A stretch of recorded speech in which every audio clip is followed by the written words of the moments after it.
अच्छी तरह सुनिए, धमाका है ये। देखिए साहिल जी, मेरे एक हाथ में भारत का संविधान है और दूसरे हाथ में ये प्लेस ऑफ वर्शिप एक्ट है। इसका नाम प्लेस ऑफ वर्शिप एक्ट है, प्लेस ऑफ प्रेयर एक्ट नहीं है।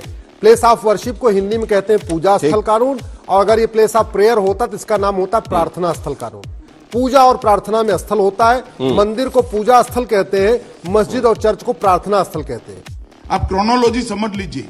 ये कानून ये कहता है कि जो रिलीजियस कैरेक्टर है वो बदलेगा नहीं। हम भी यही कह रहे हैं, रिलीजियस कैरेक्टर बदलना नहीं चाहिए, जो है वो कंटिन्यू रहना चाहिए।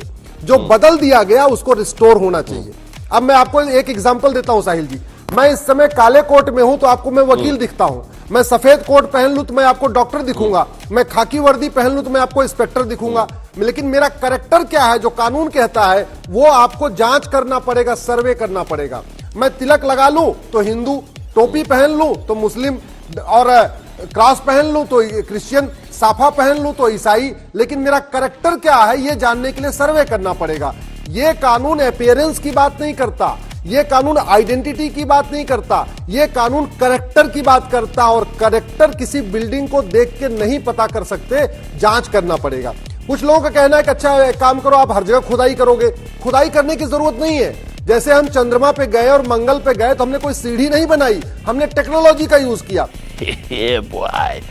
ऐसे ही किसी ढांचे का कैरेक्टर पता करने के लिए खुदाई की जरूरत ही नहीं है। टेक्नोलॉजी है, जीपीएस टेक्नोलॉजी है, आपके कार्बन डेटिंग टेक्नोलॉजी है। इतनी एडवांस टेक्नोलॉजी आ गई कि बैठे बैठे बिना दीवार को टच किए पता चल जाएगा कि इसका फाउंडेशन कब। चलिए अनुराग भदौरिया जी, देखिए अभी यहाँ बात की गई रामायण की, गीता की। मैं तो यही कहूंगा रामायण गीता को पढ़िए। उनके रामायण गीता में जो आदर्श हैं, जो बताया गया, उसको अपने जीवन में उतारिए तो आपको सब कुछ साफ साफ दिखाई देने लगेगा।